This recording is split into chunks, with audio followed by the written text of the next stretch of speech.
Hey guys, what is up? It is me, Pagey, here once again with another video on Stargirl Season 2 with a bit of a twist of Flash in the mix, if I think that makes sense.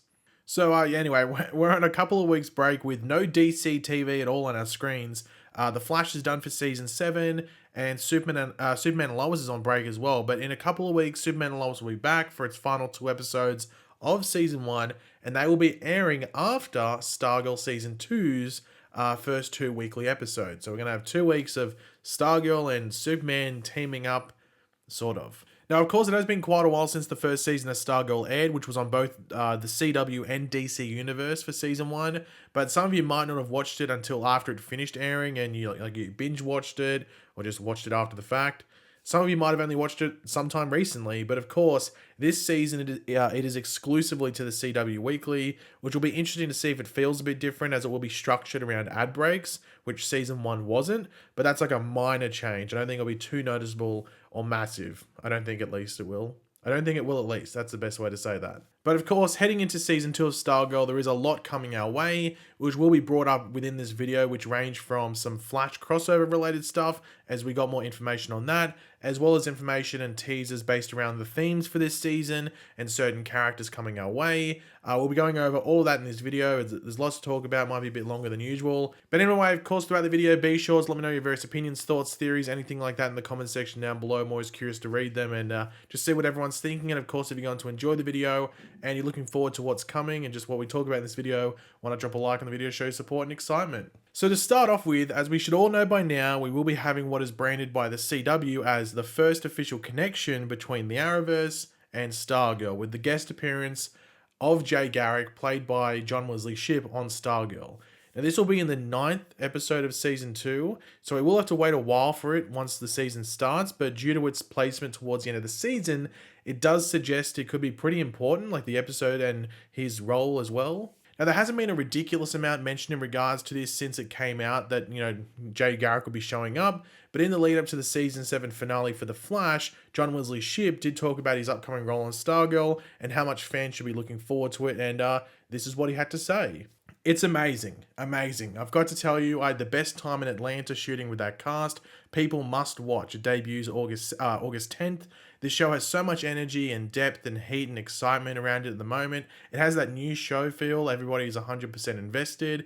We really want this thing to work. Jeff Johns was on set the entire time I was there. A wonderful director. The ability to work with Luke Wilson, to work with Lou Ferrigno Jr., to create the JSA. I found myself in my own history. So yeah, that was really the first major, I guess you could say, piece of information we have gotten in regards to this episode outside of the initial announcement, and it does flesh out and potentially lead us down the road to what to expect from this episode with Garrick on Stargirl. So we knew it was flashbacks that he would be taking part in, at the very least. That is, he might be in the present day, we don't know. And there was a set photo that went online that had the original Owlman, Wildcat, as well as Starman, played by John McHale, in the JSA headquarters, and this was at the time that John Wesley Shipp was filming. So we can assume that this episode will take us back to maybe the prime time of the JSA, or at least when they were still together, and maybe flesh out some details that are being, brought back up within season 2. These flashbacks could have to do with the Shade, maybe, who was a threat this season, or maybe even Eclipso. Maybe the JSA was dealing with him at some point, or at this point when the flashback stuff happens. We really don't know. But I think we can all agree that it will be cool to see the original JSA interacting with these Golden Age heroes, because the only time we saw them together was when they were, getting demolished by the ISA in the series premieres. So we might actually get to see them not getting, demolished and killed. But in regards to this Garrick stuff, my expectations are not massive, because it's one episode and obviously he's not going to be the star of these flashbacks. I don't think you should go into it expecting that. Who knows? He could be, but I don't think you should go into it expecting that. I think he's just going to be a side character, a player in the JSA as it is. I guess the big question that comes around with this is will it stand on its own? Is this by itself, or will it connect to what we have seen with him on The Flash? Because John Wesley Shipp has led us to believe it's a different character, but we normally, this is my advice when we go to it, regardless of whether it's The Flash or it's a Marvel movie, whatever, you don't really listen to the actor. You listen to what the show's telling you. And we don't have a clear idea what's going on because this hasn't happened yet. So I do wonder whether his appearance on Stargirl is meant to connect to the Flash, or it's meant to establish it's his own identity. This is a different version because apparently he's wearing the same suit that he wears on the Flash. So if it was a different version, wouldn't he wear a different suit? We'll have to wait and see. It's going to be very interesting to see whether they establish him as a connected character to the Flash or completely different. Because as I said earlier, the CW is branding it as like the first official connection between the Arrowverse and Stargirl. I was like, well, by that, does that mean they're connected, or are they just because it's the same actor playing the same role but they're different? It's confusing, but I'm very interested to find out. I'm sure most of you guys are as well. Because if you still don't know, this is Earth 2. Stargirl's on Earth 2. It's not set on Earth Prime, so that's the big debate. But next up, we actually have the synopsis or description for the Season 2 premiere of Stargirl. Now, this episode is simply titled Summer School Part 1. We know that up to episode 7 for this season is like Summer School Part 7. Who knows if it changes after that? We'll have to wait and see. But anyway, here is that description for the Season 2 premiere. With summer break around the corner, Pat suggests the family take a vacation after seeing that Courtney has been spending too much time focused on being Stargirl and not enough time on her schoolwork. Meanwhile, as Beth attempts to reconnect with Chuck, she stumbles upon a major secret her parents have been keeping from her. Elsewhere, Yolanda continues to be haunted by Brainwave's death, and Rick secretly tracks Solomon Grundy after suspecting he may still be in the area. So from the trailer for Season 2, we sort of got that feel that like the Stargirl side of Courtney's life and just the JSA in general for all the other characters are taking over their lives. Like they're not focusing on school, which is leading to the summer school thing because they have to go to summer school to make up for, I guess, failing their subjects. So it's going to be interesting to see, I guess, how that starts and whether there's friction between the JSA and like some people don't want to deal with it. And maybe it's Courtney on her own for a bit. It'll be interesting to see how they set it up that way. And maybe that could lead to Eclipso because there's tension and darkness. Who knows? Now with Beth, we once again in the trailer for Season 2 saw that she had the goggles back. So maybe she fixes the goggles, but there's a struggle to, as the synopsis does say, reconnect with Chuck or the original Dr. Midnight within there. So it'll be interesting to see how they do that and how quickly they do it, or whether it's maybe there's something that Chuck has to like sort of get to know Beth again. I'm not too sure how they're going to do it. But I guess the most interesting thing here with Beth is a secret that her parents have been keeping from her. Now, I don't know if this is going to be leading to her parents being very suspicious and evil. Maybe they were connected to the ISA in some way, or it's something disconnected to that. Maybe they're not the real parents of Beth or something along those lines. Because we didn't really get to do too much with Beth in Season 1, but I think it's because she was a character that hadn't had a struggle leading up to that moment in regards to like how Yolanda, everything that happened to her, Rick, everything that happened to his parents and his relationship with his uncle and stuff like that. So I don't know what they're going to do there with Beth, but I can understand why they didn't do anything in Season 1, but they're deciding to do it now. So I'm interested to see what they do with her character. But as we did expect going into Season 2, Yolanda is dealing with the events of last season as she did, of course, kill Brainwave. Now, Brainwave is still the only character that's confirmed dead. Of course, that could be different. We might pick up in Season 2 when they confirm stuff. But at the end of Season 1, Jeff Johns would only confirm that Brainwave died, I think. I'm pretty sure that's the only character he would confirm that died. But I do wonder whether this is an issue where Yolanda just feels like she's a threat if she goes out in the field. Like if they're versing, even they're just taking down some sort of like a minimalist crime or something like that, she feels that she might kill or she has some sort of trauma around it. I'm interested to see what they do with her character there. And Rick gets to track down Grundy, which is pretty cool because Jeff Johns did say that Grundy wasn't gone. We'd see him again. But I think myself and I think most of you would have been thinking if you heard that we wouldn't see him like until later down the track. Maybe in Season 2, but not till like maybe later on or middle or something, not straight out of the gates in Season 2. So, I wonder what like the relationship there is. I wonder if they're going to they might fold Grundy into maybe not necessarily an evil character, but a grey character because he is that in the comics or has been at stages. So they might go down that route. I wouldn't expect to see too much of him because he's a big CGI monster and he would cost a lot, but I'm excited to see him whenever we do get to see him.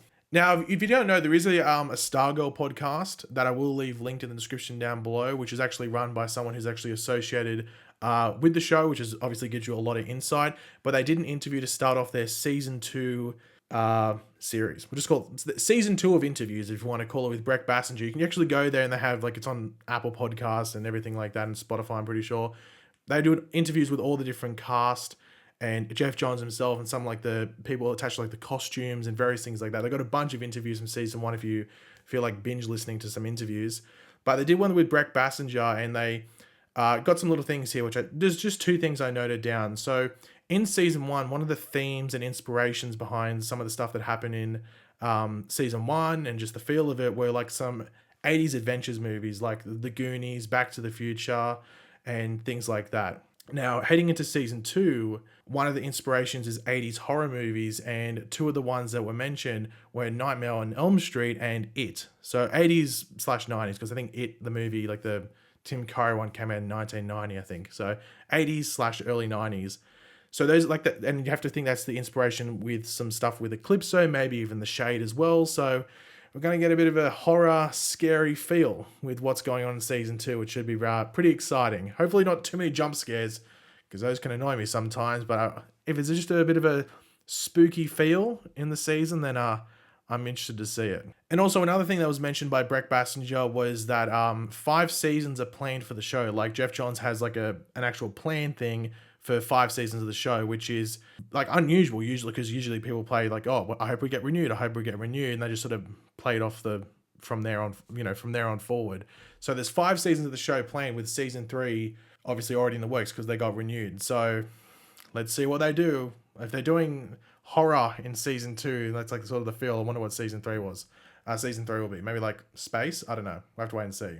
But speaking of Jeff Johns, he was, of course, the showrunner and creator of Stargirl, and he actually talked about Eclipso as well as some other new additions to season 2 in an interview with, I think it was SFX magazine, I think. But this is what he had to say on those couple of things. Eclipso is pretty formidable and all about darkness, which is great to go up against somebody who is all about light, like Courtney in the Justice Society.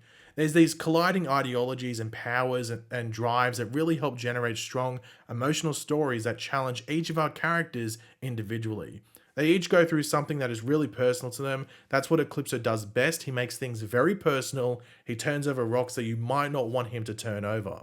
Season 2 gives us a chance to deal with the other 2 artifacts that Courtney stole, Alan Scott's lantern and Johnny Thunder's pink pen. Those 2 elements play into the story pretty early on, and where Jade is, her brother Obsidian surely can't be far behind. We haven't seen a character wield the power of Green Lantern for a long time on TV, and the Thunderbolt has never been on the screen before in live action. That was also a great challenge. So in regards to the Eclipso thing, I'm really interested just to see how they use that character and how it affects our, Justice Society members, as well as other potential members or other potential characters, might I say, within the town of Blue Valley, whoever that might be. We'll have to wait and see. We know that Cindy Berman's probably going to be the first one affected, but maybe she might be an ally that isn't affected. We'll have to wait and see.